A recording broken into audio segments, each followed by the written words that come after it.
Oke, kita mulai sekarang ya. Hmm, Suara saya jelas ya, teman-teman ya. Jelas. Oke, Jelas. Bismillahirrahmanirrahim. Assalamualaikum warahmatullahi wabarakatuh. Thank Waalaikumsalam. you semuanya. Waalaikumsalam warahmatullahi wabarakatuh. Thank you semuanya udah menyempatkan waktunya buat join di webinar kita hari ini. Sepertinya banyak nih yang ciwi-ciwi ya, yang join ya. Yang Mm-mm. rajin-rajin memang yang selalu yang cewek. Nah, sebelum kita mulai, perkenalan dulu ya. Nama saya Lutfiani Nurul Amanah atau biasa dipanggil Via. Saya di sini sebagai moderator sekaligus pendiri Anura Japanese Community. Nah, kenapa kok pendiri ini nih? Ya, karena dulu saya pernah tinggal di Jepang selama 5 tahun untuk kuliah S1. Nah, cuma hari ini kita ditemani tamu spesial nih, Senpai, yang udah 10 tahun di sana. Penasaran kan? Kok bisa sih betah lama-lama di sana? Gimana ceritanya? Yuk ikuti terus webinarnya sampai selesai ya. Nanti kita juga akan bahas sharing tips trik buat teman-teman yang lagi belajar bahasa Jepang. Atau mungkin yang mau ke Jepang. Buat yang mau tanya bisa langsung raise hand. Atau bisa juga tanya di dalam chat ya.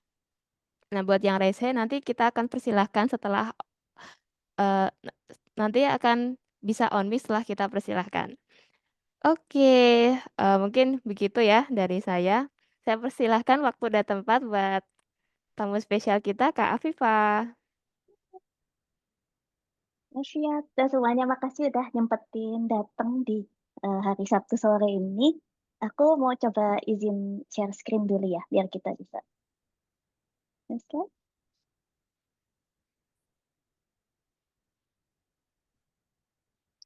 Apakah udah bisa terlihat dengan jelas share screen-nya? Aman. Jelas, Lihat ya. jelas, jelas, Oke. aman. Ya, terima kasih semuanya. Jadi di kesempatan ini aku ingin sedikit berbagi di webinar Japanese Club itu. Pertama, perkenalkan namaku Afifa dan sekarang aku kerja di Jepang. Lalu eh, bisa juga panggil aku Miss Bani karena aku suka sekali kelinci. Dan April 2025 ini sebenarnya akan menjadi kedua belas kalinya aku ketemu sama Sakura. Jadi aku di sini udah 11 tahun, dan di tahun ke-12 sekarang ya. Dan aku percaya sih kayak semua orang yang pernah punya pengalaman tinggal di luar negeri atau belajar suatu bahasa asing tuh semuanya punya kisah yang tersendiri. Jadi hari ini aku ingin mencoba berbagi kisahku. Kisahku itu hari ini akan kubagi jadi dua bagian. Yang pertama, perjalananku di Jepang dari awal, kenapa sampai bisa nyasar sampai sekarang di sini, dan apa ya, kisahku selama ini belajar bahasa Jepang, caranya gimana aja sih? Oke, jadi sebenarnya semuanya dimulai di tahun 2007. Tahun 2007 aku SMA, jadi ketahuan itu aku udah agak tua umurnya sebenarnya. Waktu itu aku mengikuti pertukaran pelajar ke Jepang selama 2 minggu. Jadi ada program pertukaran pelajar yang dinamakan Genesis. Dia itu tapi dibandingkan sama apa kayak parent program yang namanya AFS itu emang dia cuma sebentar. Dan biasanya kan kalau orang ke Jepang mungkin mikirnya oh ke Tokyo atau ke Osaka, ke tempat-tempat yang populer gitu ya. Tapi kebetulan waktu itu aku dikirim malah ke suatu kota yang terletak di ujung selatan Pulau Kyushu di Jepang, namanya Kagoshima. Tapi justru itu menjadi pengalaman yang sangat menarik bagi aku karena di sana aku benar-benar bisa tinggal sama host family. Jadi kayak aku tinggal sekitar 1 minggu di rumah keluarga lokal gitu, pergi ke sekolahnya, kayak dipakein kimono, belajar bikin mochi dan segala macam kebudayaan Jepang yang ngebuat aku kesengsem gitu sama Jepang. Karena udah kesengsem gitu, ketika aku kuliah pun aku sebenarnya awalnya sih kayak oke aku pengen keluar negeri gitu. Tapi alhamdulillahnya ternyata emang masih dijodohkan lagi ke Jepang. Tahun 2012 aku kembali lagi ke Jepang menjadi murid di Tokyo Institute of Technology. Kali ini aku pindah dari daerah sini ke daerah yang lebih perkotaan dan dekat Tokyo, namanya Kanagawa. Kanagawa itu perbatasan Tokyo dan Yokohama, tapi tempat aku belajar itu di sekolah namanya Tokyo Institute of Technology. Dia itu jangan dibayangin kayak di tengah tengah kota kayak gitu, tapi tempatnya seperti teman-teman bisa lihat kayak banyak hutan-hutan dan segala macam. Jadi cocok banget sih buat belajar karena nggak ada tempat main. Waktu itu aku pertama tahun 2012 ke Jepang sebagai exchange student, ada pertukaran pelajar dari ITB dan si Tokyo Institute of Technology atau Tokyo Tech itu, namanya Young Scientist Exchange Program selama setahun, dan alhamdulillah dapat beasiswanya dari Japan Student Service Organization. Waktu itu pertama kali aku tinggal di luar negeri sendirian, jadi jujur support dari sensei aku, beliau yang di tengah ini, itu sangat penting ya, dan support dari teman-teman lab kayak membiasakan aku hidup sendiri dan gimana cara riset segala macam, sungguh sangat membantu. Dan juga teman-teman di asrama, dan karena ini programnya itu program exchange, jadi kita juga banyak cultural activities bareng sama international students yang lain, jadi benar-benar tahun yang sangat amat menyenangkan bagi aku. Dan ya, tahun 2012 bulan September aku tamat program ini sekaligus tamat skripsi juga sekalian. Nah, setelah itu karena sensei aku sangat baik, dia menyarankan aku kalau emang mau studi lebih lanjut untuk S2 dan S3, gimana kalau balik sini aja. Akhirnya aku apply dan alhamdulillah keterima lagi memasuki master dan doctoral degree di International Graduate Program di kampus yang sama lagi, si Tokyo Tech itu. Program tempat aku belajar ini agak beda sama Mbak Via, karena Mbak Via kan belajarnya dulu dengan bahasa Jepang. Kalau aku semuanya dengan bahasa Inggris, jadi kelasnya semua berbahasa Inggris. Tapi kalau beasiswanya kita sama ya, dari Monbuka Gakusho atau dari Next. Iya, Ini sama. ada sedikit foto-foto kenang-kenangan. Waktu S2, ini aku pakai kimono yang biasa dipakai buat wisuda, namanya hakama. Terus habis gitu Iya. pas S3, sayangnya waktu itu 2020 bulan Maret, jadi itu awal corona, jadi itu tadinya keluarga aku semuanya pada mau datang, itu batal. Jadi aku cuma didampingin sama profesor aku lagi-lagi. Los. Dan alhamdulillah aku lulus S3 dapat award untuk disertasi terbaik, dan sampai sekarang aku masih simpan awardnya, soalnya kayak ada foto bapaknya nih seakan-akan dia Nobel atau apa gitu. Gitu. Itu kisah aku sampai 2020 di sekolah gitu. Lalu lanjut aja Mbak Fia. Iya, berarti ini 5 tahun ya Kak ya? S2 sama S2-nya 2 S3. tahun, S3-nya 3 tahun. Totalnya 5 tahun ya? Aku agak telat S3-nya 3,5. Oh, nggak apa-apa. Tetap keren ya teman-teman ya kuliahnya di Jepang. Kalau tadi sempat cerita ya mulai tertarik sama Jepang itu ketika ikut pertukaran pelajar waktu Genesis. Mm-mm. Sebelumnya eh, suka Jepang juga nggak Kak? Atau gimana nih kok bisa sampai ikut pertukaran belajar ke Jepang? Sebenarnya kalau suka Jepang, di sini mungkin bisa dilihat ada salah satu kakakku yang ikut foto bareng di sini. Dia itu dari dulu tuh suka manga dan culture Jepang, dan dia juga suka gambar komik. Jadi sebenarnya dari kecil sedikit demi sedikit kayak dapat terekspos kawaii culture gitu tentang Jepang. Jadi ketika ada exchange, salah satu pilihannya ya Jepang, karena penasaran pengen lihat langsung kayak Hello Kitty kayak gitu-gitu. Naruhodo nih, berarti emang sudah ada support ya dari Iya, keluarga ya dari iya. awal. Oh, Masya Allah. Oke, mungkin bisa dilanjut dulu ceritanya Kak.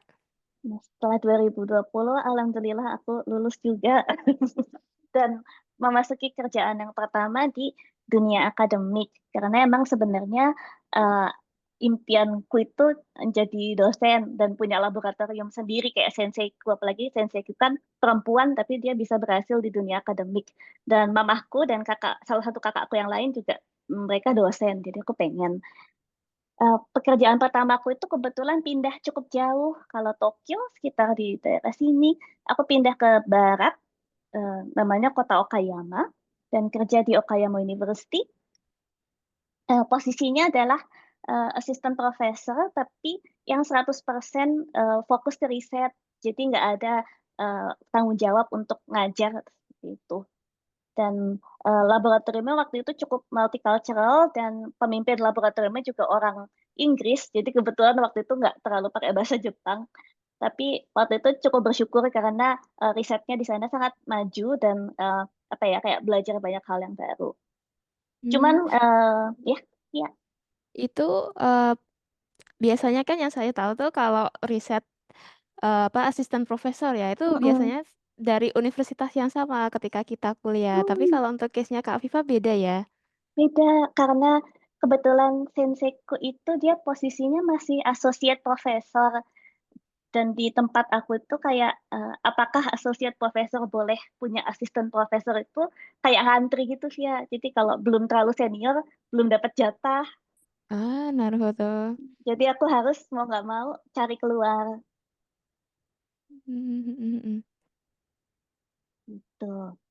Tapi jujur di dunia akademik itu sangat ketat in a sense kalau misalnya kita mau cari pekerjaan yang kontraknya tetap atau kontrak lama itu cukup sulit dan kebanyakan eh, ya ada orang-orang Indonesia yang berhasil bisa ada teman kebetulan aku mungkin jalannya bukan di situ jadi sehingga kontrak ini habis aku nggak berhasil mendapatkan pekerjaan di dunia akademik lagi tapi ya nggak apa-apa aku coba like be more open minded dan coba cari pekerjaan ke industri. Ya, Cuman kalau ini di Mbak Aifah mau nanya dong. ya Itu ya obstacle-nya apa ya? Kenapa dia sulit buat mendapatkan pekerjaan yang tadi untuk Mbak Afifa? oke. Kalau menurut pendapat saya Alasannya sih kenapa kesulitan untuk mendapatkan? pekerjaan akademik ya. Ya, benar, Kebetulan pekerjaan akademik. kalau kalau menurut saya sekarang itu lulusan S3 dibandingkan posisi pekerjaan akademik itu jauh lebih banyak lulusan S3 aja dibandingin lowongan pekerjaannya, Pak. Dan kadang-kadang ya ada sedikit kecenderungan ketika misalnya profesor Jepang dia lebih memilih calon yang juga Jepang atau seperti yang tadi Mbak Via bilang dia lebih memilih ya udah pakai calon yang udah ada dari lab saya aja dibandingin orang lain dari luar kan nggak tahu kemampuannya segimana itu kalau menurut pendapat saya dan mungkin juga belum rezeki. Hmm. Tapi ada kecenderungan juga ya Kak. Tadi Mbak Afifa sempat bilang kalau oh karena kebetulan profesor saya perempuan. Nah, itu memang ada kecenderungan di sana mayoritas profesor laki-laki ya. Masih lebih banyak laki-laki bahkan di Oh, bidang biologi ya Mbak Via dulu gimana pas S1 oh banyak saya laki-laki iya iya karena saya di bidang IT Mbak. di bidang IT yang banyak profesor tapi biologi juga masih banyak laki-laki Hmm, I dan see. persaingan cukup ketat. Iya ya, mereka mungkin bisa lebih prefer orang Jepang sama Mm-mm. kalau bisa yang laki-laki gitu ya. Mungkin nggak hanya laki-laki kayak kalau udah kenal atau titipan kayak gitu ya masih ya gimana pun ada ya dikit-dikit. Ada juga ternyata ya di Jepang ya. Maksudnya titipan kayak ya ini murid aku bakal lulus tahun ini ya udah dia aja yang jadi asisten profesornya kayak gitu juga ada Mm-mm. begitu. Harus pintar berpolitik juga ya Mbak ya. Sedikit-sedikit harus ada. Tapi ya begitu. Wah, saya kira berpolitik hanya di Indonesia aja. Ya sedikit-sedikit ya nggak seorang dalam Indonesia gitu nggak tapi pasti ada dan jujur emang posisi yang tenure track yang kayak buat bisa naik dari asisten ke associate ke profesor itu posisinya sedikit sekali Pak dibandingkan jumlah lulusan PhD. Gitu. Oke, Mbak Fia, aku lanjutin aja. Oke. Dan sekarang aku sekarang kerja di suatu Silakan, tempat yang Mbak. namanya, ya, oke, yang namanya Honda Research Institute dan ini tuh masih satu grup sama Honda yang bikin mobil. Cuman kerjaanku tenang aja bukan bikin mobil karena aku juga nggak bisa. Tapi aku di sini adalah melakukan frontier research. Berarti itu adalah riset yang untuk bikin teknologi yang akan dipakai Honda dalam mungkin 10 atau 15 tahun ke depan. Dan apa sih sebenarnya yang dilakukan itu? Sebenarnya di Honda Research Institute itu fokus kita adalah ya human AI and human robot interaction atau intelligent system, kan semua orang lagi rame ngebicarain ini. Dan karena aku lulusan biologi, salah satu yang aku kerjain adalah mencoba mengerti perasaan manusia agar ketika AI agent dan manusia itu bisa berinteraksi dengan lebih baik gitu. Jadi walaupun aku kerja di Honda, aku tetap bisa mengimplementasikan ilmu biologi yang aku punya. Dan aku bekerja sama sama Universitas Tokyo untuk melakukan riset sekarang. Nah, aku udah hampir 12 tahun, ya 11,5 tahun ya, kalau to be exact, tinggal di Jepang, dan jujur aku merasa sangat nyaman sekali karena banyak sekali hal menarik di sini, dan kalau bisa dibilang aku jadi dewasa. Karena kalau di Indonesia, di sini ada mamaku ya, pasti mamaku tahu aku masih anak kecil banget. Dan kalau di Jepang akhirnya aku jadi dewasa dan bisa semuanya sendiri itu di Jepang. Aku belajar dari S1, S2, S3, belajar kebudayaan dan hal-hal yang lucu. Itu bagiku kayak tinggal di surga ya. Sebenarnya kadang-kadang di sini karena semuanya lucu-lucu gitu, kayak kalian bisa lihat Shinkansen aja ada yang ada Hello Kitty-nya gitu, kayak makanan aja selucu itu. Dan aku senang banget. Cuman satu hal yang aku rasakan adalah semua yang aku alami sampai sekarang itu juga pasti nggak akan smooth kalau kita nggak punya skill bahasa. Karena nggak bisa dipungkiri Jepang adalah negara yang sangat apa ya, menurutku mereka proud of their own language. Jadi eh, bahasa Inggris kadang agak ogah-ogahan gitu orang yang ngomong. Jadi kalau kita nggak bisa bahasa Jepang, kita akan sedikit troubled gitu ya. Maka dari itu aku ingin masuk ke part kedua nih dari sharing aku tentang selama ini aku belajar bahasa Jepang tuh kayak gimana sih gitu. Gitu Mbak Via. Wah, mantap nih. Iya, Berarti Mbak begitu mau nanya teman-teman. dong, ada pertanyaan nih. Boleh. Ketika dia nyadar, ini kan perkembangan dunia modern untuk AI dan robotik, apakah di Jepang juga dianya untuk peluang pekerjaannya itu semakin minim untuk di Jepang? Kalau untuk pekerjaan sekarang sih yang menurut saya udah mulai cukup kerasa itu adalah kalau di kafe ada beberapa kafe yang udah nggak pakai waiter, maksudnya sebagai menggantikan waiternya pakai semacam robot mengantarin makanan gitu, ada. Cuman aku rasa orang-orang nggak merasa terancam sih dengan keberadaan robot-robot ini, karena robot-robot ini juga fungsinya masih terbatas menurutku, belum bisa melakukan hal-hal semua yang ditujukan untuk manusia menurutku. Ya, dan ditambah juga populasi Jepang sebetulnya sedikit juga ya. Jadi mereka justru malah kebantu ya. Kebantu dan juga nyari orang asing ya sebenarnya sekarang ya, salah satu Iya. itunya. Antara kalau solusinya ya kalau nggak nyari orang asing sebagai pekerja, ya robot gitu. Untuk membantu. Oke. Oke, jadi begitu ya teman-teman kalau misalnya pingin ke Jepang, memang wajib belajar bahasa Jepang ya Mbak Afifa ya. Betul, Meskipun pasti.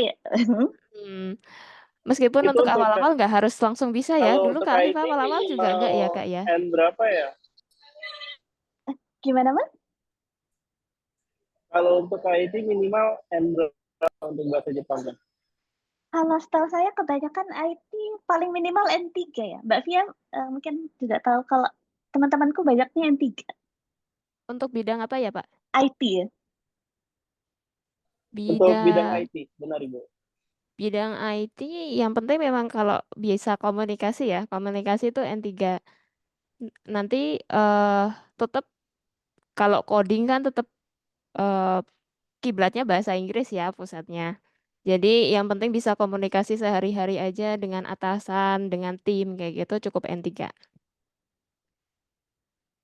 Oke, mungkin nanti Pak Kennedy kalau mau tanya bisa raise hand dulu ya Pak ya. Nanti bisa kita persilahkan. Oke, oke, aku lanjutkan Oke, thank ya. you. Bisa dilanjut Mbak Viva. Oke, jadi belajar bahasa Jepang itu menurutku petualangan yang panjang ya, yang BTW masih. mbak-mbaknya ini buka kelas. Oke. Oke, saya lanjutkan ya. Eh, pas aku belajar bahasa Jepang ini, mungkin ada beberapa cara belajar yang selama ini udah aku lalui. Yang pertama, sebelum berangkat ke Jepang tuh memang kita bisa belajar sambil jalan, tapi ada baiknya setidaknya ada sedikit foundation bagi kita, biar kita nggak benar-benar buta ketika nyampe di Jepang. Terus ada juga saat-saat di mana aku belajar di kelas bahasa Jepang yang disediakan universitas. Juga ada pengalaman untuk belajar dan juga mengajar di volunteer class di community center. Jadi menurutku kelas bahasa Jepang di universitas dan kelas bahasa Jepang di community center itu feelingnya beda banget. Terus tentu saja experience is the best teacher, so aku juga belajar dari pengalaman sehari-hari di laboratorium, di ekstrakurikuler sampai pas lagi main gitu. Ada juga masa-masa aku belajar banget untuk ujian JLPT biar bisa dapat kerja di industri. Dan sekarang sih belajarnya bisnis Japanese kebanyakan. Oke. Nah, kalau dasar-dasar bahasa Jepang yang menurutku setidaknya kita udah harus agak bisa lah sebelum misalnya pergi ke Jepang tuh, pertama adalah baca tulis hiragana dan katakana. Karena kebanyakan buku-buku untuk belajar yang bahkan untuk pemula aja itu sudah langsung dituliskan di hiragana dan katakana. Jadi mungkin kita harus bisa sedikit-sedikit hiragana dan katakana. Dan ini salah satu buku legend di zaman aku, mungkin sampai zaman sekarang juga masih, namanya Minato Masih. Togo. Pasti ya.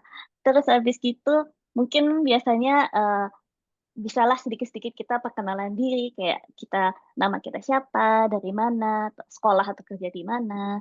Dan yang satu yang masih aku inget banget ketika SMA pertama kali ke Jepang itu, bahkan kita diberikan pembinaan mengenai basic manners sama custom.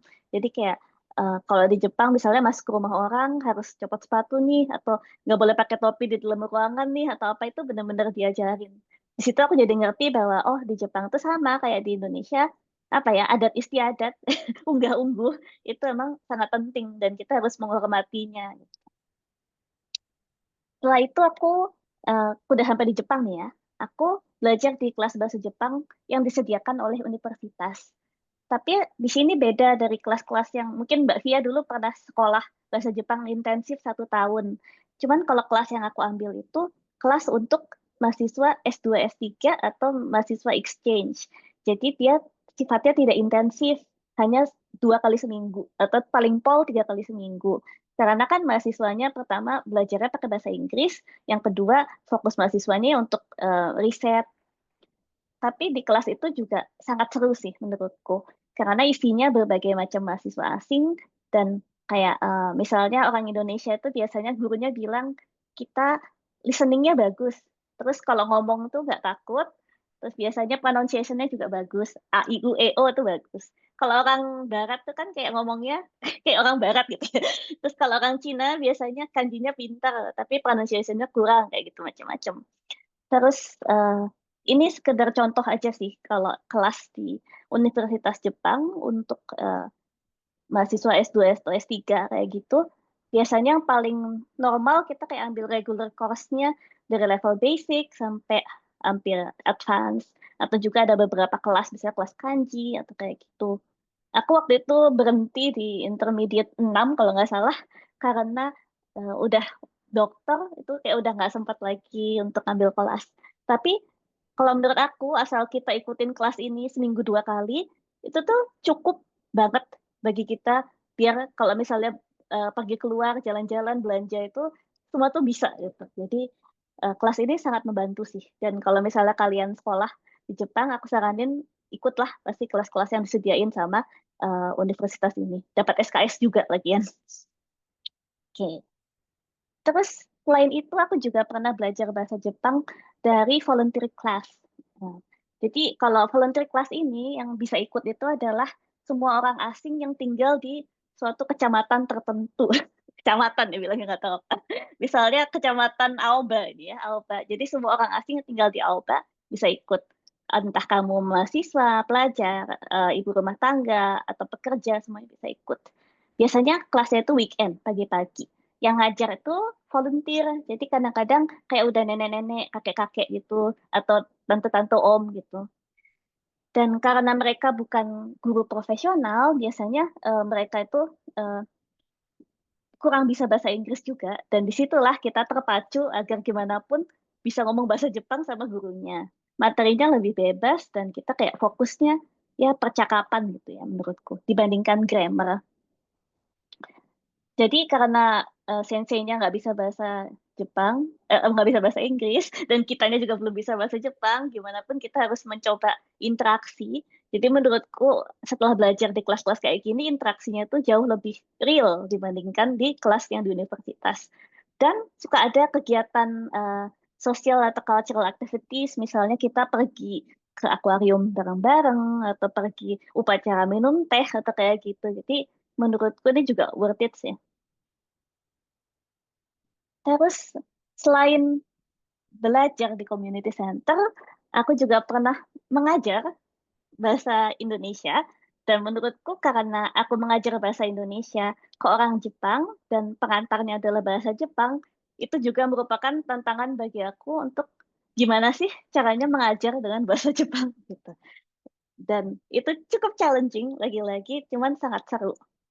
Murid-muridnya macam-macam, tapi kebanyakan dari mereka seperti teman-teman bisa lihat di sini udah cukup sepuh.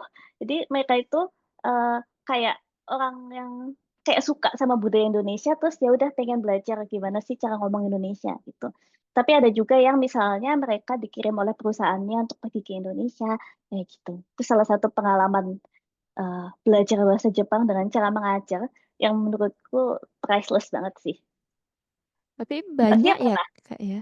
apa? Banyak ya orang Jepang yang suka belajar bahasa Indonesia. Ya, aku juga cukup surprise ya. Apalagi ini pas yang di Okayama, jadi bukan di Tokyo. Oh, Kok I banyak. see. Menarik ini. Keren-keren. Hmm. Mbak Fia pernah apa nyoba ngajar gitu? Belum pernah. Jadi emang baru tahu sih yang kayak ini yang untuk ngajar bahasa Indonesia. Tapi teman ada yang memang kerja sih. Jadi kayak ada orang Jepang yang memang seperti yang tadi Mbak Viva bilang ya mau dikirim perusahaannya ke Mm-mm. Indonesia. Jadi Mm. mereka belajar dulu kursus. Nah, teman saya pernah jadi guru Mm, kursus mm, mm, mm. privatnya. Iya, oke. Terus aku lanjutkan ya. Terus belajar yang paling akhirnya bisa ngebuat aku ngomong gitu. Emang pada akhirnya pengalaman sehari-hari. Ketika aku pertama kali datang ke lab, aku pikir itu Tokyo Institute of Technology itu kan sebangsa ITB di Jepang. Jadi aku pikir ya semua orang bisa ngomong bahasa Inggris. Tapi ternyata aku salah. Karena anak-anak di lab itu semuanya bahasa Inggrisnya malu-malu. Mungkin bisa, tapi malu gitu. Jadi gimana nih caranya biar aku bisa berinteraksi? Awalnya kayak bahasa Inggris setengah bahasa Tarsan, seperempat bahasa Jepang dan segala macam. Cuma lama-lama jadi bisa. Eh, ini salah satu contoh kayak anak-anak lab aku, kebanyakan adik-adik kelas, semuanya adik-adik kelas aku. Eh, dulu tiap tahun ada anak yang baru, sensei itu selalu ngasih challenge ke aku kayak, kamu coba ajarin mereka eksperimen ya, pakai bahasa apapun terserah. Yang penting mereka bisa. Akhirnya ya udah, lama-lama aku bisa bahasa Jepang karena harus ngajarin mereka. Aku juga kayak pernah dikirim sama sensei aku untuk belajar teknik yang lain ke Tsukuba, itu di sekitar Tokyo juga. Tapi sensei yang di sana juga ya nggak terlalu bisa bahasa Inggris, jadi ya udah belajarnya bilingual. Lama-lama bisa. Aku juga pernah disuruh jadi ketua untuk student committee untuk bikin suatu conference di Jepang dan itu cukup challenging karena walaupun konferensi internasional tapi tetap aja kita urusan sama venue, sama vendor segala macam pakai bahasa Jepang.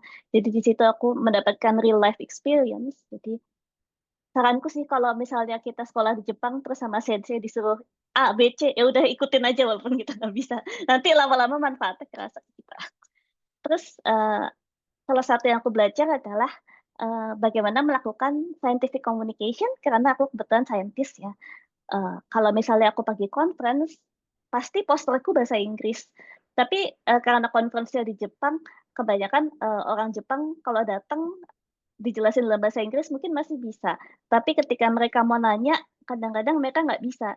Jadi akhirnya aku coba jelasin juga dalam bahasa Jepang, taunya mereka jadi nangkep gitu, dan omongannya jadi panjang, jadi kayak punya kenalan baru. Jadi disitulah aku belajar ya ngobrol-ngobrol yang lebih scientific dengan bahasa Jepang. Aku juga pernah belajar bahasa Jepang dari kegiatan ekskul. Mungkin dulu aku nggak tahu Mbak Fia dulu ekskulnya apa pas di pas di Jepang. Aku Nggak dulu ikut, ekskulnya saya nggak nggak ikut. ikut, Mbak. Cuma sibuk di Aruba itu aja, di kerja part time Ah, aja. Itu yang kebantu mm-mm. bahasa Jepangnya sih. Nah, aku kebetulan nggak pernah arubaito, tapi arubaito tuh kayaknya membantu banget ya untuk meningkatkan apa conversation gitu ya. Iya banget. Heeh.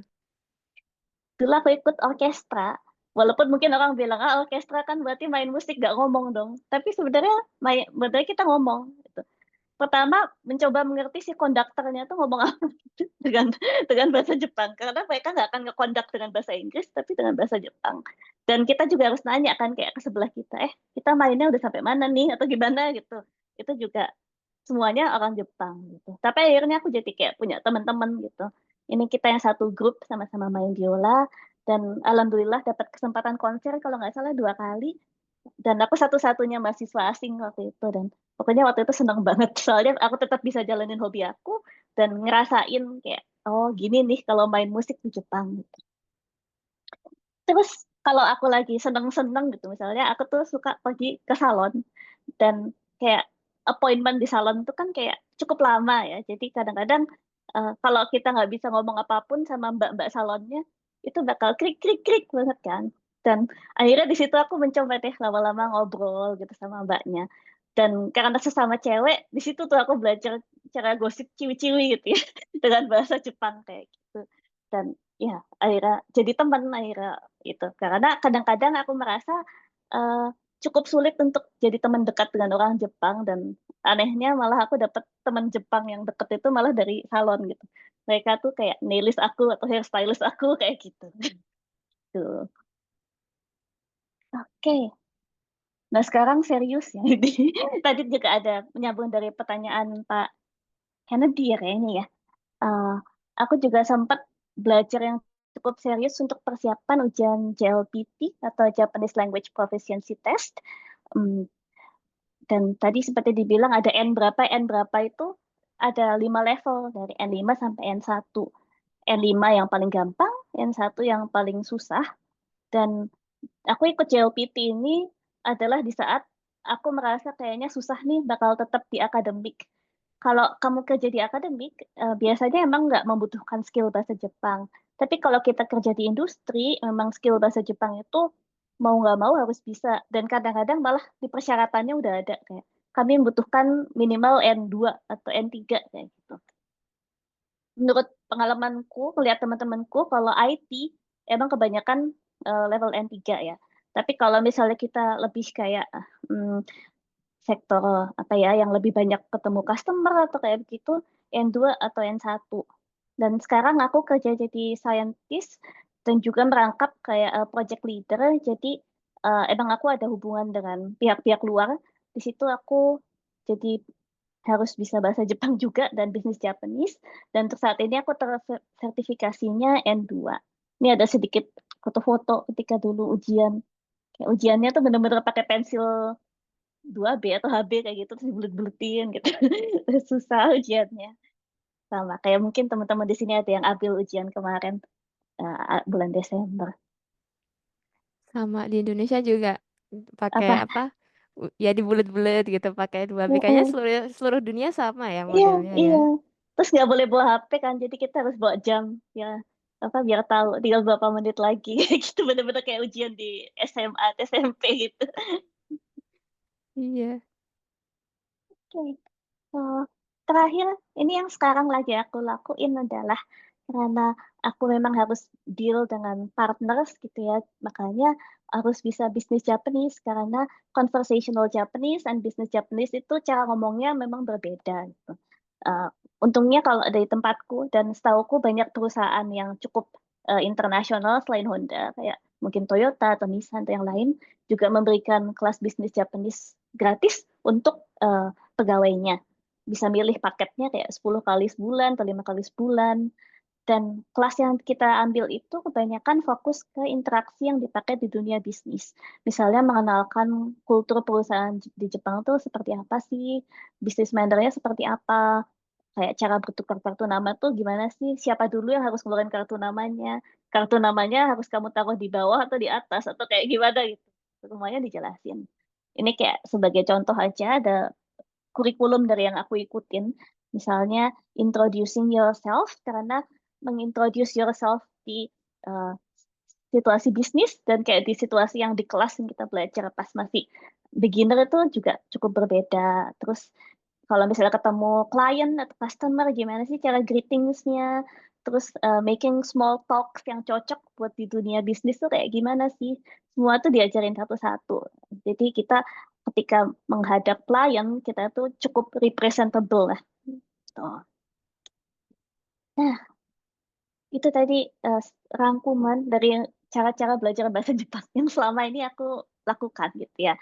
Dan itu tuh menurutku, aku sudah belajar 11 tahun, tapi kadang-kadang ketika aku di dalam suatu situasi, aku masih merasa kayak ini orang semua pada ngomongin apa ya gitu. Jadi menurutku belajar bahasa itu is a lifelong process, dan mungkin kalau kita benar-benar mau mendapatkan suatu mastery, itu nggak akan bisa kita dapatkan dalam waktu singkat. Tetapi, as a reward, kita tuh bakal mendapatkan sense of achievement dan sense of reward yang cukup besar di diri kita sih. Karena dengan belajar bahasa, kita juga bisa mengerti kultur suatu negara. Dan yang penting bagiku sih kayak dibandingin kemarin, mungkin, oh aku bisa tahu satu kata-kata yang baru nih dibanding kemarin. Jadi dijalani pelan-pelan dan nggak ada yang instan. Oke, ini akhir dari presentasiku. Aku udah sempat baca sih pertanyaan teman-teman yang dimasukin di kolom pendaftarannya itu. Mungkin bisa barengan sama Mbak Tia gitu untuk membahas satu-satu semuanya. Terima kasih banyak semuanya udah mendengarkan presentasi aku. Wah, mantap. Thank you, Mbak Viva. Nah, ada dikirim love tuh dari Mbak Azizatun tuh. Last kirimnya di mana? Oh, ini bisa. Oke, kita masuk ke sesi pertanyaan ya teman-teman ya. Nah, nanti buat teman-teman yang mau on mic, boleh raise hand dulu ya. Nanti kita persilakan atau bisa juga di chat. Sambil nunggu yang lain tanya, kita bahas dulu ya yang di pendaftaran kemarin banyak pertanyaan nih.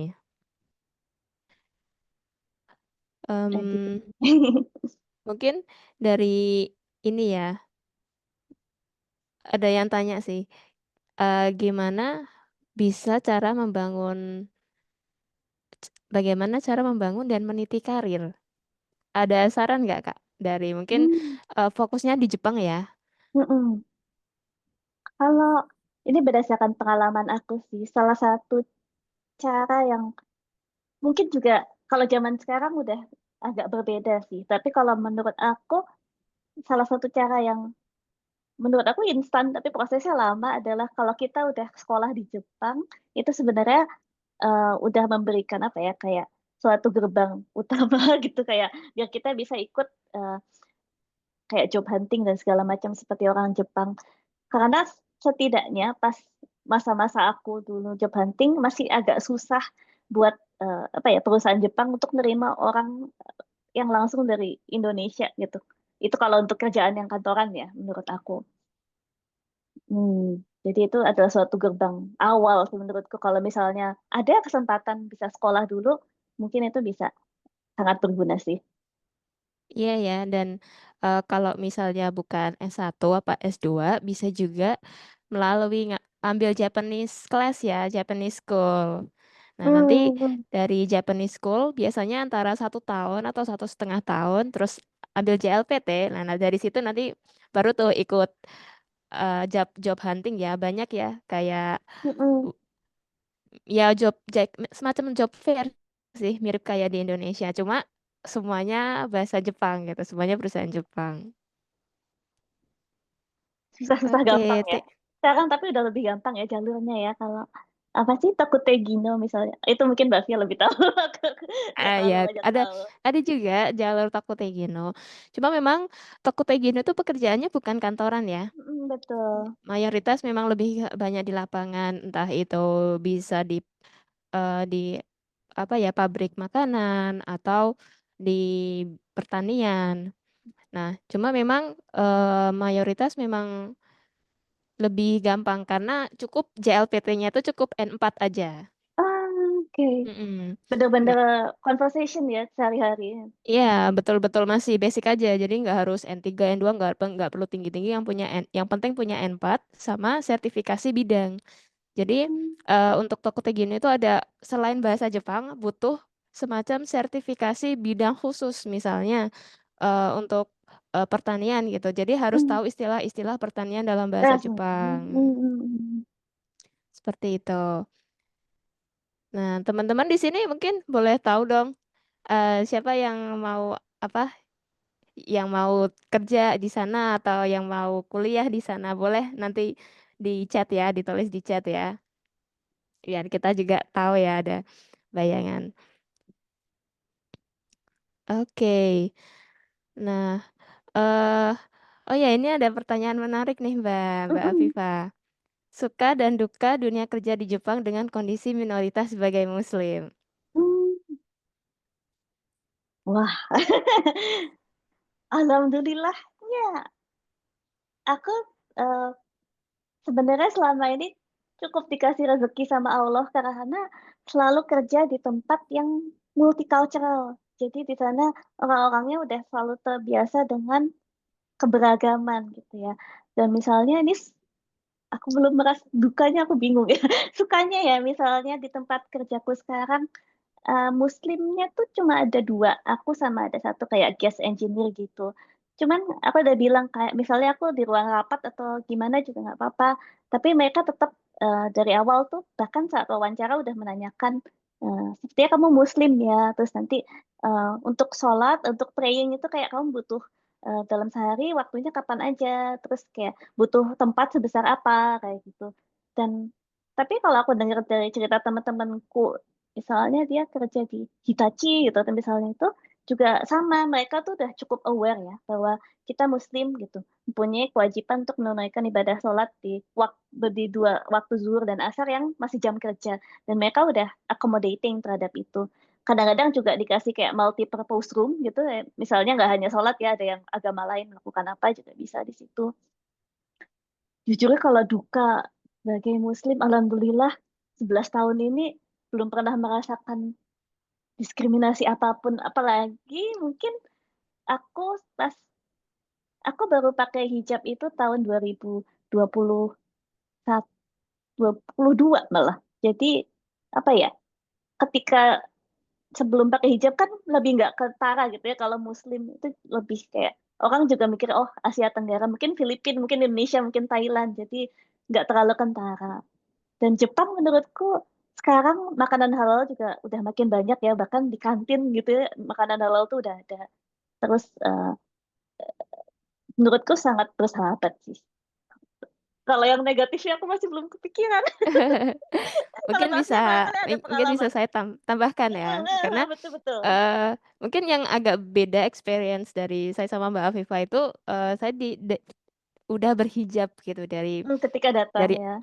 dari awal di Jepang, dan itu memang bikin experience yang agak berbeda meskipun nggak negatif-negatif banget ya, karena kembali lagi Hmm, em, lingkungan yang multicultural itu penting banget sih agar kita sebagai Muslim itu lebih diterima, karena hmm, Jepang itu nggak semuanya gitu, nggak semuanya yang open minded menurut saya. betul. Hmm, Beberapa mereka yang jarang ketemu sama orang luar atau belum pernah keluar negeri, itu mereka memang dikiranya ya dunia ya cuma sesempit Jepang dan orang Jepang gitu. Jadi mereka bakal kaget gitu ketika melihat perbedaan budaya, ada agama dan orang kayak gitu.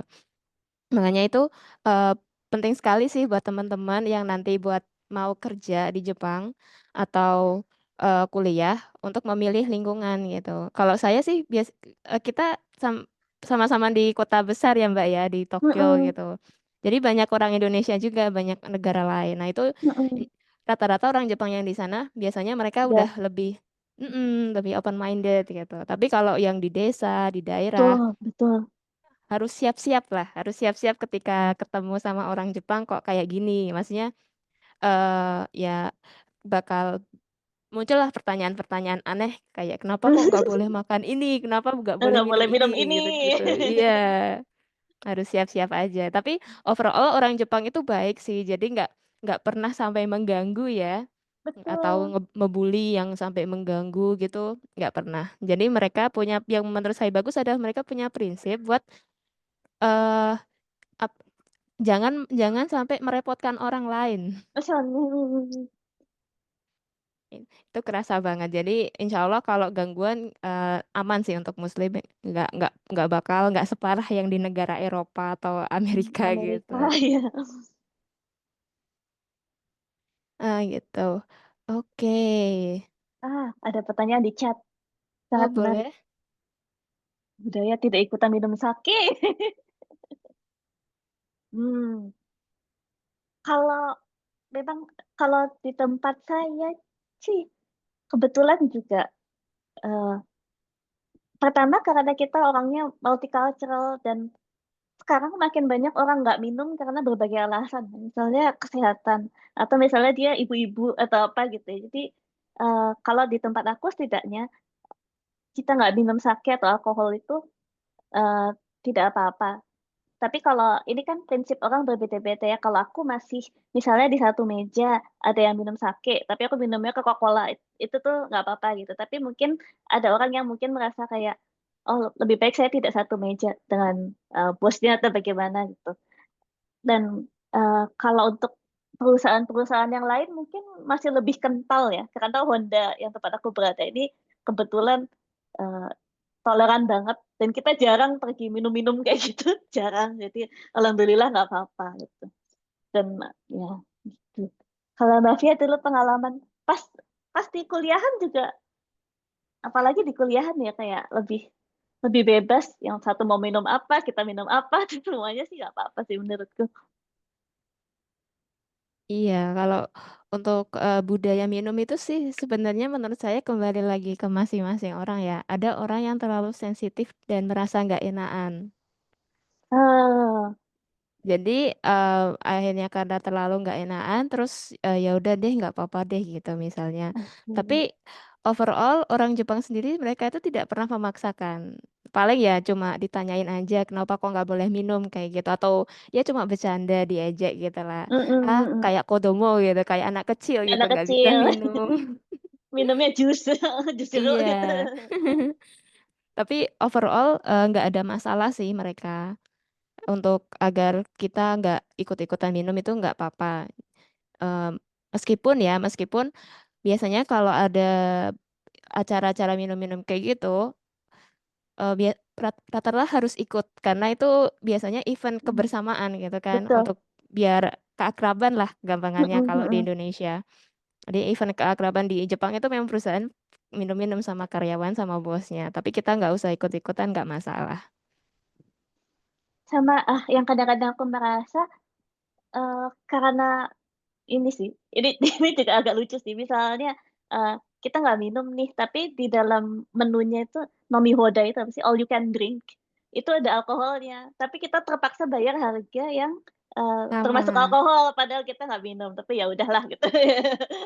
Iya, dan harganya mahal ya Mbak ya, Harganya lumayan ya. mahal, soalnya all you can drink alkohol gitu kan. Sementara kita yang dipesan paling apa? Orange juice, Coca-Cola, Oolong Cha, putar aja itu terus. Iya, itu Shogunai ya, maksudnya udah Karena resiko, gimana lagi kan. nggak apa-apa lah. Iya, betul. Nah, ini ada pertanyaan menarik juga nih, Mbak. Ada nggak sih pekerjaan yang minim menggunakan bahasa? Bukan bahasa. Sebenarnya kalau berdasarkan pengalaman aku, kalau kita kerja di universitas sebagai akademik itu minim menggunakan bahasa Jepang karena kita menggunakan bahasa Inggris kiblatnya ya. Terus tadi Mbak Fia juga cerita IT engineer itu juga sebenarnya kiblatnya ini ya ke arah Amerika. Amerika. Coding juga pasti pakai bahasa Inggris kayaknya ya. Jadi mungkin itu juga bisa. Cuman jujur kalau misalnya pekerjaan yang kayak tadi Tokute Gino yang berhubungan langsung di lapangan tuh emang harus bisa lebih banyak bahasa Jepangnya ya kayak dibanding bahasa, mungkin nggak ada bahasa Inggrisnya malah ya. Kerjaan apa lagi ya kira-kira ini?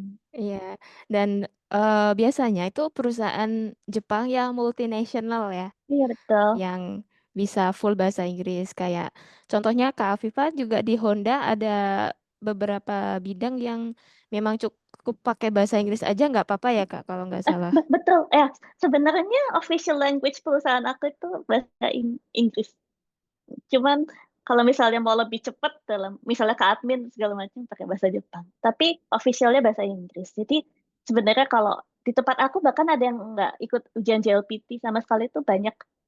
Tapi tetap bisa masuk karena cuma ya dilihat dari skill tekniknya aja gitu. Iya, jadi kalau hanya untuk pekerjaan yang biasa ya, maksudnya yang misalnya programmer gitu, atau Hmm. cuma khusus fokus di researcher, itu Mm-mm. bisa bahasa Jepang, maaf bahasa Inggris aja. Tapi kalau mau naik karirnya atau diberi tanggung jawab baru, harus ketemu klien atau harus manage tim, nah itu bahasa Jepang perlu tuh. Hmm. Tapi bisa sambil jalan, tenang aja. Iya, setuju sih. Karena memang kebantu banget ya. Pengalaman saya, eh, lingkungan itu ngaruh bang, sangat ngaruh. Soalnya, eh, misalnya nih, dulu saya pernah pengalaman 1 tahun belajar intensif dulu bahasa Jepang sebelum mulai kuliah. Meskipun saya udah dapat N2, begitu masuk kuliah masih blank. Kayak mereka itu ngomong apa sih gitu. Bukunya gimana bukunya? Kanji semua. Sebeda itu gitu. Jadi percakapan bahasa Inggris percakapan sama bahasa Inggris yang kita pelajari secara teori ya. Kalau JLPT itu kan maksudnya lebih ke teori. Itu beda, lumayan beda. Tapi lama-kelamaan kita akan bisa setelah terbiasa gitu. Ini ada pertanyaan nih dari Mbak Dari Mbak Azizatun. Zatun. Halo Silakan Mbak. Mbak. Terima kasih. Terima kasih buat Kak Ayu dan Kak Iva yang telah berbagi ceritanya selama di Jepang. Saya sendiri tuh sebenarnya akhir-akhir ini lagi senang nonton anime. 2 tahun terakhir ini tuh setelah sering nonton anime, beberapa banyak anime dan baca manga itu saya jadi suka banget sama Jepang dan tertarik banget buat ke Jepang, pergi Jepang entah itu bekerja ataupun kuliah. Nah, untuk Kak Iva dan Kak Ayu sendiri, apakah ada rekomendasi komunitas atau bahasa komunitas atau les bahasa yang apa ya lebih yang murah kalau bisa mah yang murah atau yang gratis itu buat ningkatin skill bahasa saya gitu untuk model saya ya model awal saya untuk bisa masuk ke negara Jepang. Terus ada lagi pertanyaan saya Boleh. kan saya lulusan S1 manajemen. Terus Ya. tertarik nih buat mungkin sekolah lagi S2 di Jepang itu dengan jurusan yang linear dengan jurusan saya itu di manajemen ekonomi atau sejenisnya itu apakah buat kerja di sana juga seleksinya sangat ketat juga sama kayak yang IT dan scientist gitu apakah bahasanya juga sangat ketat juga. Terus pertanyaan selanjutnya, kan saya pernah dengar juga katanya tuh kalau bekerja di Jepang itu loyalitasnya tuh sangat tinggi gitu kayak budaya kerja budaya kerja di Jepang gitu Mm-mm. kayak sering lembur kayak gitu. Apakah itu benar? Mohon Oke. diceritakan. Terima kasih. Sama-sama. Kita jawab dari mana dulu Mbak Fia? Oke, mungkin dari Kelas pertama dan dulu aja ya. komunitas ya. Dari pertama ya.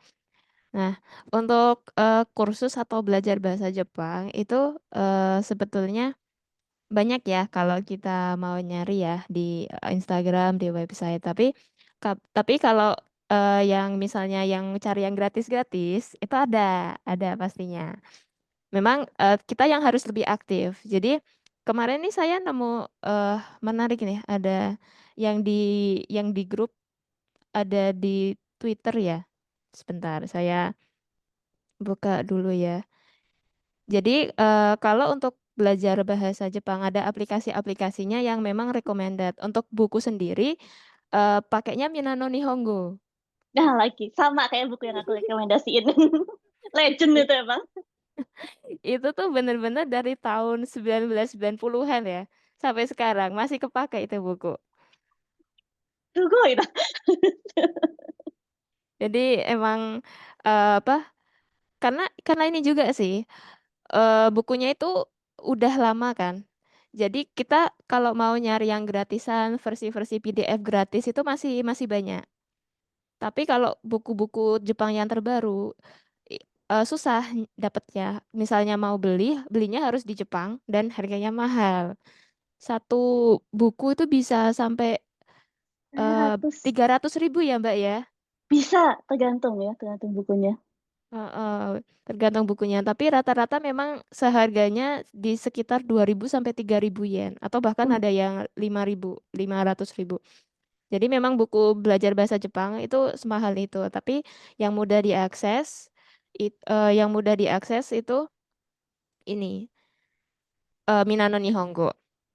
Oke, ini saya share dulu ya sebentar.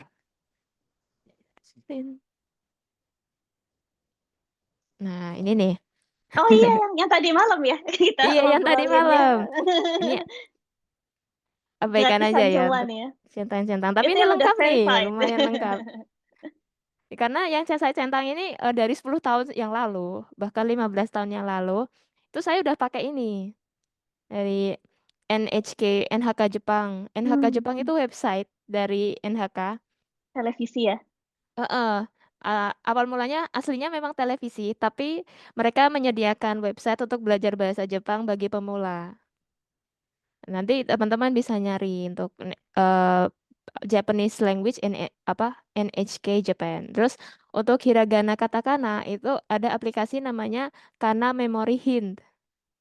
Hmm. Karena Memory Hint ini eh yang menurut saya bagus adalah karena huruf Jepang itu kan bentuknya Unik eh gimana ya? beda ya gitu kan. Ada Mm-mm. ada bentuk misalnya ya bentuknya beda sama abjad. Makanya yang di sini itu mereka menyamakan bentuk huruf Jepangnya dengan gambar. Misalnya huruf hiragana A itu bentuknya mirip kayak ayam. Terus huruf hiragana I bentuknya kayak ibu gendong anak kayak gitu. Ada analoginya gitu Iya, ya. ada analoginya. Jadi lumayan bagus sih untuk aplikasi ini. Saya sering merekomendasikan buat teman-teman yang baru hafalan hiragana katakana untuk menggunakan aplikasi ini. Nah, nanti untuk yang awal-awal pemula N3 sama N4 bisa pakai Minano Nihongo. Minano Nihongo sendiri itu ada 4 buku ya, ada 4 level. Oh, Yang yang paling rendah itu namanya Shokyu. Ada Tokyo. Shokyu atau beginner, Shokyu 1 sama Shokyu 2. Terus nanti eh, Shokyu 2 itu udah masuk N4 sih sebenarnya untuk buku Minano Nihongo. Nanti kalau mau N3 Aduh. masuknya ke Chukyu 1 sama Chukyu 2 atau intermediate. Kayak gitu. Milan di Honggoku nggak ada. Aku penasaran mau ambil Milan di Honggoku. Gak Yang apa-apa, mana itu? aman-aman. Masih banyak kok dicari di PDF gratisan masih banyak di internet. Ya, nah terus ada juga website work WKWK Japan. Ini lumayan lengkap membahas tentang bunpo atau grammar Jepang. Keren.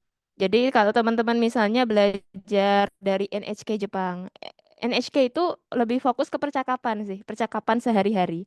Nah, nanti kalau misalnya ada yang bingung, kenapa kok ini pakai no, kenapa kok kayak gini? Nah, itu bisa tanya tuh di WKWK Japan. Oke. Nah, seperti itu ya. Kalau yang pernah Nah, saya pakai itu ya, jadi itu hmm, yang bisa saya rekomendasiin. kalau aku boleh nambahin yang Tapi, YouTube tapi nanti Nihongo. juga teman-teman, oh ya boleh Mbak gimana? Sorry. Yang tadi, yang YouTube, menurutku Nihongo no Mori itu juga bagus banget. Nihongo no Mori ya. Saya Ya, belum pernah Nihongo no Mori. pakai. Jadi, tapi Kak Viva biasa pakai ya berarti ya? Biasa pakai kayak dari N2, N3, N2, N1 aku pakai itu terus. Oh. Oh, berarti levelnya mau dari N3 ya? Dari N5 juga ada. Oh, dari L5. Dari awal juga ada. Naruhodo. Ya, sama ini ada aplikasi Todai. Barusan Hmm. coba sih, ternyata lengkap juga. Mau apa belajar ada latihan soal, terus mau nonton video yang ada artinya dari level N5 sampai N1 juga ada pakai Todai ini lumayan bagus. Tapi berbayar ya. Berbayarnya nggak terlalu mahal sih, 108.000 untuk 3 bulan. Jadi lumayan sih. Mungkin itu ya kalau misalnya mau yang gratis bisa belajar sendiri atau juga ikut komunitas belajar bahasa Jepang. Nah, nanti insya Allah ini ada juga ya komunitas Enra Japanese Community. Selama ini offline, tapi nanti rencana insya Allah mau ada yang versi online dan ada update ya di itu juga ya. Jadi tapi untuk linknya akan saya share nanti. Ya Allah, oke. Dari Kak Afifa ada yang mau tambahkan lagi untuk yang pertanyaan nomor 1? Pertanyaan nomor 1, kayaknya Yang tadi ya pernah udah sih ya. ada yang dan banyak sih aplikasi. Kebanyakan aku suka nyari sih, cuman nggak tahu ya bagus atau enggak sebenarnya kayak aplikasi yang khusus N5, khusus N4 gitu. Jadi dia soal-soalnya, grammar-grammarnya semuanya udah disesuaikan gitu. Iya, banyak ya aplikasinya sih. Banyak-banyak. Cuman jadi Hmm. malah jadi kurang tahu sih sebenarnya yang paling recommended apa. Iya, cuma tadi kalau yang saya tunjukkan itu yang termasuk udah lama ya rata-rata. Kalau aplikasi memang masih baru. Iya, mm-mm. Bahkan aplikasi yang dulu saya pakai udah nggak ada mbak sekarang. Udah Nggak bisa berganti. dipakai. Hmm. Namanya Obenkyo. Oh, Oke, thank you. kita lanjut ke pertanyaan nomor 2 ya. Yang masalah kuliah. Apakah lanjut kuliah manajemen di sana susah atau enggak? Kalau untuk S2 manajemen, sebenarnya menurut aku banyak yang udah program S2, S3 manajemen berbahasa Inggris di universitas-universitas yang besar ya, seperti Tokyo University atau kalau tahu Jerome Waseda Boys, Waseda University itu juga sangat bagus, Keio juga sangat bagus. Eh, dan untuk job huntingnya justru kalau menurutku mungkin bisa sedikit lebih challenging dibandingkan bidang IT dan science karena kalau misalnya bekerja di perusahaan Jepang, somehow manajemen dan social science itu adalah bidang yang menurutku berat di bahasa Jepangnya ya karena itulah yang komunikasi lah itu yang dilakukan gitu. Jadi menurutku pasti bisa sih, tapi memang mungkin sedikit lebih challenging atau mungkin juga bisa cari perusahaan-perusahaan yang apa ya, memang mereka membutuhkan, misalnya mereka mau ekspansi bisnis juga nih di negara apa, atau mereka punya partnership sama negara apa, jadi market mereka itu nggak hanya Jepang gitu. Itu bisa. Bahria gimana? Ya, saya setuju sih sama Kak Afifa. Memang lumayan challenging ya untuk job fair di bidang manajemen. Karena memang fokusnya Jepang dan apa ya? Saya jujur belum belum pernah untuk cari tahu tentang universitas jurusan manajemen yang di Jepang. Tapi saya pingin MBA gitu. Saya ada keinginan untuk MBA meskipun sebelumnya saya ambil IT. Tapi cuma kalau ditanya apakah saya mau ngambil manajemen di Jepang itu bakal berpikir 1000 kali. Soalnya soalnya apa ya? Disclaimer dulu ya, saya belum pernah riset. Tapi apa ini kayak bayangan saya itu kayak Jepang itu kan sangat-sangat eksklusif ya. Oh, bahkan untuk dari sisi bisnis aja SOP-nya lengkap banget gitu kan. Cara berinteraksi di dalam bisnis. Tuk, tuk, tuk, tuk. Iya kan Semuanya ada. hierarkinya jelas banget gitu kan. Dan itu berbeda berbeda sekali dengan yang di luar, yang di negara barat seperti Singapura, Amerika kayak gitu. Jadi ketika ditanya apakah saya mau belajar manajemen di Jepang, eh, mungkin saya lebih prefer negara lain kayak gitu. Kalau untuk misalnya ditanya mau ambil MBA di mana, yang deket aja gitu di Singapura. Di Singapura meskipun deket tapi base university-nya juga di sana kayak gitu. Jadi banyak banyak sekolah MBA yang bagus. Seperti itu sih. Pertanyaan yang ketiga adalah aku lupa. Itu apakah Saya sering dengan lembur ya? goldfish. Kalau nggak Oh salah ya, ya? Atau gimana Mbak goldfish Azizatun? memory. Ya, betul. Apakah kulturnya yang wah kerja gitu ya kayaknya ya. Lagi-lagi itu sangat bergantung dengan di mana kamu bekerja. Karena bahkan kalau kita lihat berita, kadang-kadang beberapa tahun lalu masih ada yang namanya karoshi. Karoshi itu adalah kalau kita meninggal dunia karena overwork. Jadi bisa dibayangkan kayak lemburnya itu lebih dari 50 jam, bahkan mungkin ratus jam gitu ya. Itu lemburnya, bukan jam kerjanya, tapi lemburnya. Jadi kadang-kadang orang nggak pulang. Itu tuh masih ada perusahaan yang seperti itu, walaupun sudah banyak inisiatif kayak misalnya kantornya lampunya bakal mati sendiri nih nanti kalau udah jam 10 gitu kayak gitu ada. Cuman kalau kita ambil perusahaan yang orientasinya lebih multicultural, misalnya tempat aku gitu ya, kita itu hari Sabtu Minggu kantor dikunci. Kita nggak boleh kerja sama sekali. Dan manajer aku juga sangat baik, dia merasa kayak kalau emang kamu mau optimum dilakukan riset dan segala macam, otak kamu tuh harus selalu fresh. Jadi ketika waktunya istirahat, ya kamu harus istirahat, jangan kerja. Gitu. Bahkan aku pernah dulu pas awal-awal masih ngebawa kebudayaan pas kerja di dunia akademik. Karena di dunia akademik dulu profesor aku email, profesor yang pas kerja ya, profesor aku itu email jam 12 malam, aku harus balas aja jam setengah satu gitu. Misalnya minta data ini, ya aku kasih jam setengah satu itu. Dan itu capek sekali jujur. Kalau di tempat aku, dulu aku pernah balas email hari Minggu pagi. Santai aja kalau sambil minum kopi gitu ya. Kayak, oh ada email nih, balas deh langsung. Hari Seninnya dibilang, Afifasan, kan kemarin hari libur. Jadi kamu jangan kerja ya. Kalau misalnya kamu kerja itu berarti saya tidak bisa menjaga kamu sebagai manajer dengan baik. Jadi itu benar-benar pilih pintar-pintar kita milih tempat kerja. Mungkin di Indonesia juga sama ya, kayak korporat yang toksik sama korporat yang sehat juga semuanya masih ada. Dan menurutku sih manusia tuh udah ada limitnya ya. Kalau kita udah melebihi limit itu pasti nggak akan bisa produktif. Dulu aku juga merasa kayak wah harus kerja terus lembur. Kalau pas tes di laboratorium dulu aku kerja kayak sepertinya 7 hari seminggu deh, nggak pernah libur. Tapi sejak masuk corporate justru aku lebih sehat, alhamdulillah. Kayak bisa libur 1 minggu, nggak merasa bersalah karena toh bosku juga nggak kerja toh gitu kayak gitu. Alhamdulillah.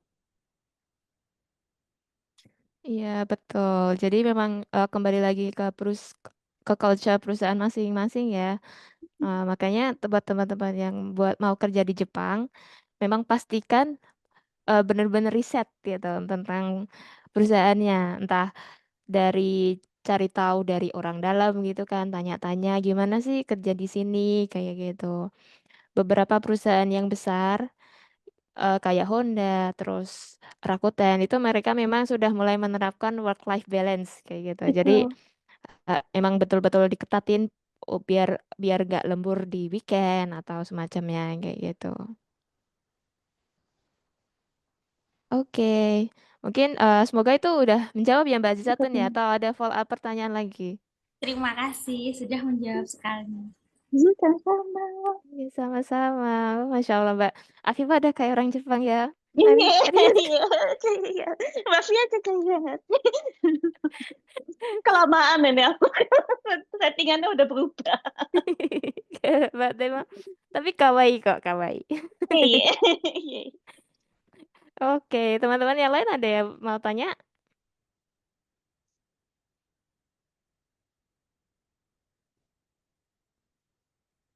Oke.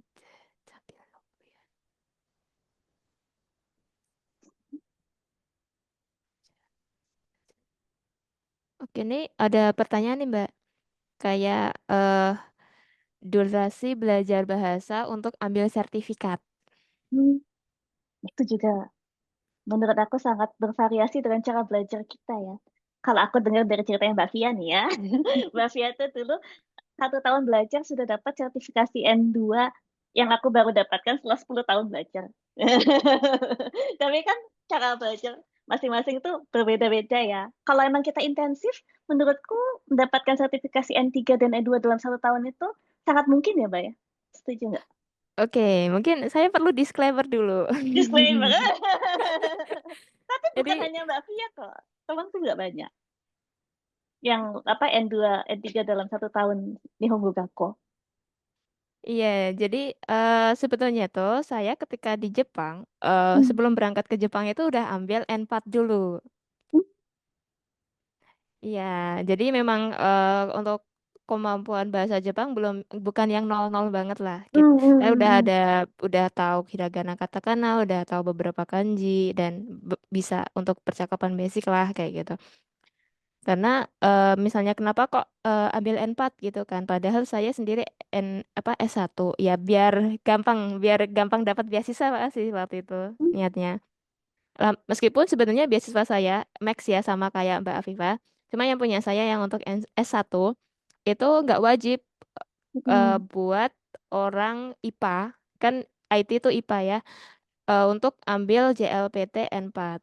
Karena ya di dunia IPA misalnya biologi, researcher atau IT itu bahasa Jepang itu nggak wajib banget. Yang penting hmm, hmm. yang wajib itu IPS ya kayak manajemen atau mau ngambil akuntansi itu benar-benar wajib sih buat ambil bahasa Jepang. Nah, tapi saya laku bisa jadi nilai plus lah gitu. Syukur-syukur dilirik kayak gitu. Alhamdulillah Betul. rencana saya berhasil. Iya bisa kayak gitu. Jadi Yeay. ya, nah tapi kalau buat teman-teman yang dari nol, mungkin buat dapat N2 itu sekitar 2 tahun kali ya kalau Betul. memang mau intensif. Hmm, hmm. Mm.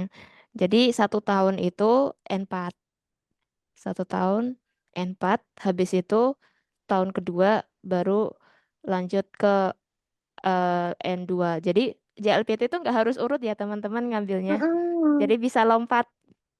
Kalau langsung mau N1 juga bisa. Iya, bisa, Masya bisa Allah. banget. Aduh, bentar. Aduh, maaf ya. Oh, iya. eh Ternyata saya ada ini. Saya ada paket. Tunggu ya. Mungkin bisa dilanjut, Mbak Afifah. Kita ada pertanyaan dari Mas Yuda ya di sini. Sama ada pertanyaan dari Mbak Nur. Aku yang mana dulu ya? Itu ya udah Mas Yuda dulu ya. Maaf ya Mbak Nur. Dari pertanyaan dari Mas Yuda di chat box. Mohon maaf kalau sudah terima di suatu kaisha, kalau bekerja dan menjadi karyawan tetap, apakah sudah pasti dapat visa permanen? Itu bisa menentukan kondisinya. Oke, terima kasih atas pertanyaannya. Kalau menurut saya, em, untuk pertama kali kita apply visa, visa permanen ini di sini maksudnya permanen resident ya.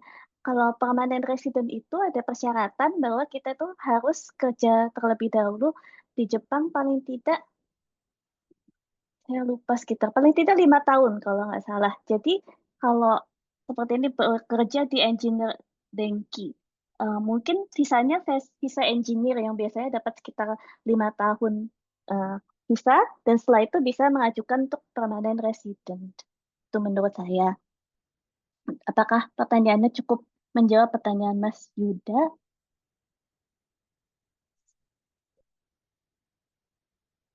Itu. Terima kasih kembali. Boleh untuk Mbak Nur Ismi kalau ada pertanyaan? Sebentar. Iya. Assalamualaikum warahmatullahi Waalaikumsalam. wabarakatuh. Mohon Waalaikumsalam. maaf mungkin di antara semua peserta yang paling dewasa atau senior saya ya. Mohon maaf ya Mbak. Ini Nggak gini, apa-apa, Ibu. sebenarnya buat anak saya, cuma sekarang lagi ada acara nih sama temennya dari hari kemarin 2 hari hari ini. Akhirnya biar mama aja dah yang ikut nanti cerita ke saya Mm-mm. gitu. Hebat Ibu, Akhirnya Mama ya. nggih. Jadi gini Mbak, sekarang ini saya ini kan lagi apa ya? eh saya bekerja, terus Hmm. sekarang lagi menjalankan cuti MPP, persiapan masa pensiun selama 1 tahun sebelum pensiun. Jadi istilahnya saya sudah tidak aktif di Mm-mm. kantor gitu. Iya, Nah, di masa-masa seperti ini lihat masih anak saya ada 3 Mbak. betul. Yang pertama alhamdulillah udah kerja dan itu dulu magang pernah di Jepang selama 3 bulan dan pernah juga kerja di Tokyo. Ya, kalau yang pertama itu, tapi sekarang di Indonesia, tapi masih di perusahaan Jepang juga. Nah, untuk adik-adiknya ini 2 orang, eh, entah kenapa dulu itu kan ini ambil jurusan yang cewek itu yang nomor 2 itu dulu mau ke psikologi. Sama saya enggak boleh, akhirnya maaf agak panjang dulu ya ceritanya Apa? sebentar dikit. Gak apa-apa, Jadi nggih, kita mendengarkan karena topik. karena karena anaknya enggak ada ini. Gak Jadi apa-apa terpaksa Ibu. ibunya harus cerita dulu memperkenalkan diri anaknya. Jadi anaknya itu akhirnya ambil game animasi. Oh, oke. Tapi kan cuma D3. Mhm. Nah, terus waktu wisuda katanya sih bisa lanjut ke S1, ternyata enggak ada kabar sampai sekarang. Hmm. Nah, jadi akhirnya kan mentok di D3. Terus yang nomor 3, kuliah juga di Ultimo Internasional itu sebagai ambil jurusan SEP. Itu juga cuma D3 juga. Nah, dan kenyataan sekarang, maksudnya itu di dunia kerja sekarang kan, terutama di Indonesia umur dibatasi. Terus D3 itu sudah kayaknya sudah enggak apa ya, rata-rata S1 untuk persyaratan kerja. Nah, akhirnya kan saya dilemanya kan gimana nih, saya 1 tahun lagi udah pensiun gitu kan. Namanya sudah pensiun, otomatis penghasilan sudah enggak kayak sekarang. Kalau Betul, sekarang Bu. meskipun sudah enggak aktif kerja, tapi gaji masih penuh. Masih dapat ya. Jadi mau saya gunakan waktu saya ini untuk membersamai anak-anak. Nah, itu tapi untuk masuk ke Jepangnya kan kalau enggak kerja atau ambil belajar itu kuliah itu kan eh, sulit, hampir enggak mungkin gitu ya Mbak ya. Nah, itu apakah kalau dengan ngambil kuliah internship yang bahasa Jepang itu yang ada 1 sampai 2 tahun itu apakah sudah otomatis bisa ke sana atau ada cara lain atau gimana Mbak? Nih Itu terima pertanyaannya. kasih. Ya, ya Iya, Mbak. Dan Mbak. ini sih Ya. eh, kebetulan anak saya yang pertama kan dia kerja remote, Bang. Dan ini saya rayu-rayu. Ayo nak, kamu kerja di Jepang lagi nih demi adik-adikmu, saya bilang. Karena alhamdulillah kebetulan kalau dia misalnya kerja di sana, eh, dia anak istri dan saya sebagai kedua orang tuanya itu sudah bisa, maksudnya itu pisahnya itu sudah tidak terbatas 3 bulan dan sebagainya. Jadi kecuali adik-adiknya kan bisanya cuma 3 bulan doang. Nah mungkin itu salah satu jalannya. Akhirnya tapi masih akan masih akan tes. Mohon doanya ya Mbak dan semuanya. Mudah-mudahan keterima. Jadi kalau nanti keterima di situ, ya itu mungkin salah satu peluangnya kalau memang ditakdirkan ya sama Allah. Jadi kita doanya kalau itu yang terbaik, berarti lulus. Jadi ini salah satu upaya. Terus anak saya juga ini yang ngasih linknya ini. Coba Mama ikut deh katanya. Kita cari jalannya mana nanti kalau memang adik-adik ada rezekinya ke sana begitu. Eh, Oke, kalau Demikian, boleh, terima kasih. iya Iya, terima gimana kasih Ibu. gimana? Berarti anak Ibu sebelumnya pernah di Jepang ya Bu? Yang pertama, Yang pertama, oh waktu ya itu eh, kerja atau gimana? di IT juga. Jadi yang pertama itu dulu di sana selama 3 bulan. eh Apa ya namanya? Lupa saya. Selama tiga Magang bulan atau itu kerja? magang, Magang magang. ya? Oh Terus magang. setelah lulus kerja di Tokyo. Oh, oh, Perusahaannya juga bahasa Jepang ya, jadi saya juga enggak Gak apa-apa hafal. Ibu. Dia itu di sana udah pegawai tetap. Pas pandemi kena GERD anxiety, mau lockdown, jadi saya paksa pulang, jadi paksa mengundurkan diri. Karena Oh, takut kan stres ya. Sana mau ke sini, yang sini mau ke sana. Saya saya bilang pulang Iya, dulu iya. nak ya. Berarti Yang bahasa saya masalah juga Jepangnya, kesehatan Bu. nomor satu. eh, Akhirnya bahasa Jep pulang gitu, nggih. tapi Sekarang bahasa Jepangnya kayaknya jago ya. Kalau dilihat dari ceritanya bahasa Jepangnya berarti udah jago ya sampai bisa apa Jadi udah pegawai permanen, tetap maksudnya ya. Mm-mm. pegawai tetap. Ya sebetulnya kalau kalau mau ke sana lagi, belum insya jaga-jaga Allah. juga, Iya, belum insya jaga-jaga Allah aman. juga, Mas. Tapi Ya. kalau untuk Hmm. adiknya ibu, usianya berapa sekarang Bu? Kan yang D3 itu ya? Aku adiknya 2 ibu, orang maaf. ya, Anak, anaknya Ibu. Anak anak, nomor 2 sama nomor 3, nggih. iya. Yang satu 3. D3 game animasi, yang satu D3 Juga sekolah chef di chef masak tim ya. internasional Untuk masak. usianya Nggih. berapa Bu sekarang? Kalau yang cewek kelahiran 2000 April, jadi mau 25. Kalau 25. yang laki 2001 Juli, mau Oh, 24. 25, 24 berarti ya. Oh, Iya, 24 25. ya, ya. Sebetulnya saya tuh mau merekomendasikan buat ikut beasiswa Max yang S1 karena sebetulnya cuma sayangnya usianya udah lewat. Kalau untuk S1 ya. Iya, karena S1 maksimalnya Oh, 23 tahun. oh Hmm, gitu ya, lewat ya. iya. Ya udah lewat semua kelahiran. Akhirnya apa ini yang bisa Oke, nah kira-kira Internship dengan usia segitu? saya kurang Mbak Via kayak dia mungkin lebih tahu. kalau kalau saya ya antara yang mudah itu ya yang kalau nggak magang Tokutegino. Karena Kemungkinan itu Makan. karena kalau nggak karena meskipun ada biaya di awal ya kalau nggak salah sekitar tergantung LPK-nya tapi rata-rata ada 15 sampai 20 juta tergantung LPK. Tapi sebetulnya Tokotegino itu bisa gratis loh kalau mau. Hmm, Karena dulu saya pernah kerja satu di dunia. perusahaan Jepang yang mengurus bagian Tokotegino. Tokotegino itu ada untuk apa ya? eh Memperbaiki nama Jepang. Soalnya kan yang magang itu kan namanya sudah buruk ya. Jadi makanya Hmm, muncul visa Tokotegino biar kalau dulu magang itu wajib lewat LPK, Tokotegino itu bisa tanpa LPK. ah, Asal independen ya. ah, eh, itu asal ya. bisa bahasa Jepang karena kan nanti komunikasinya langsung sama company Jepang ya. Jadi Ya ini meski kendalanya di ya bahasa kayaknya. kalau kendala di bahasa ya kalau untuk mau ngambil Tokotegino mau nggak mau memang harus belajar bahasa Jepang Bu dan daripada belajar bahasa Jepang di Jepang itu kan biayanya lumayan mahal ya. 1 tahun itu tuh bisa sampai tergantung sih sekolahnya yang mana. Kalau sekolah saya dulu karena itu sekolah swasta, Hmm. harganya itu bisa sampai 1 juta yen. 100 juta ya berarti. Sekitar Iya, 120 juta per iya. juta. Tapi memang intensif. Jadi sekolahnya dari jam 9 pagi sampai jam 3 sore. Hmm. Beberapa sekolah bahasa Jepang itu 1 hari cuma belajarnya 3 jam aja.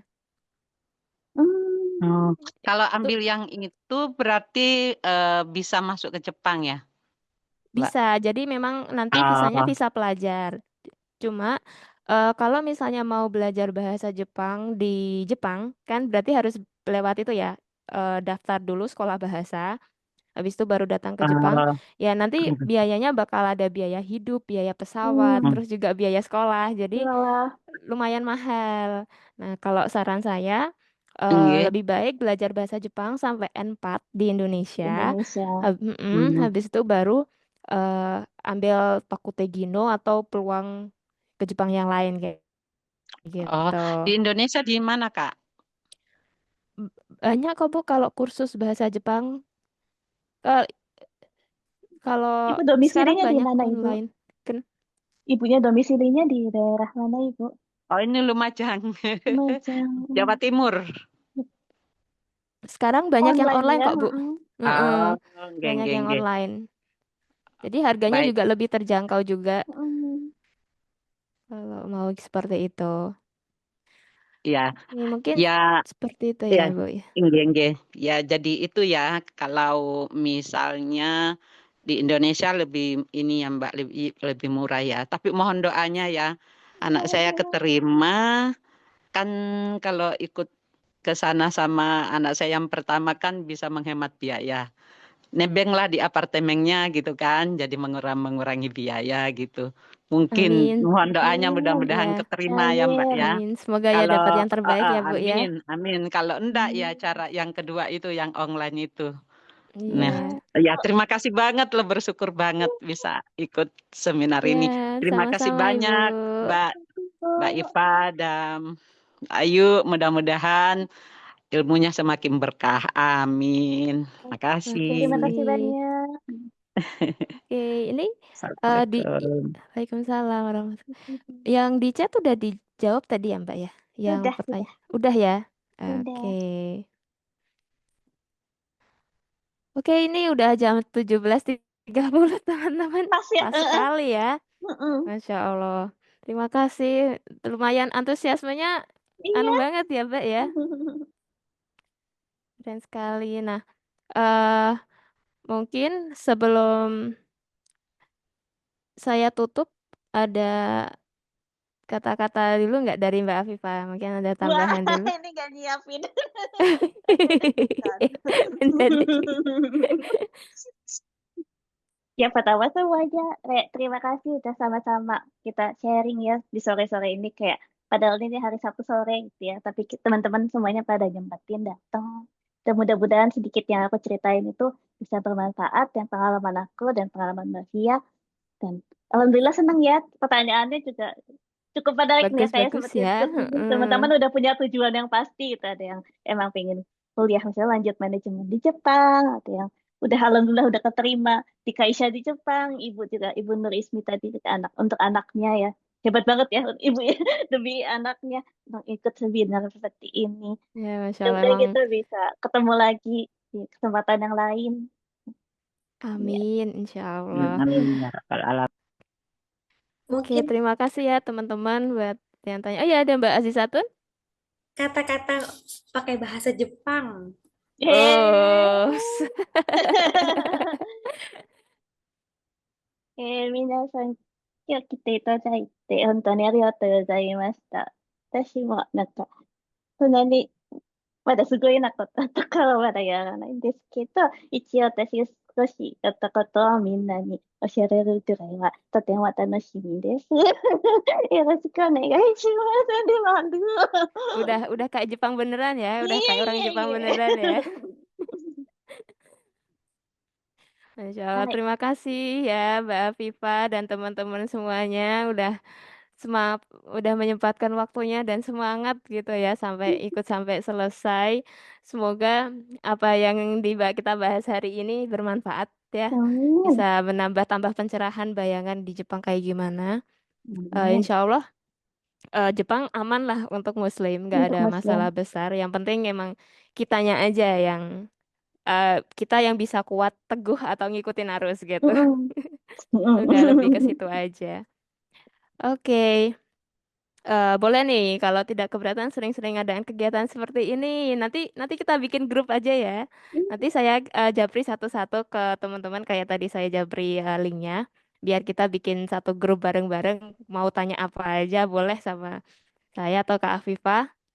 Ini juga tadi ada yang keterima perusahaan di Jepang juga bisa saling おめ sharing. でとうございます。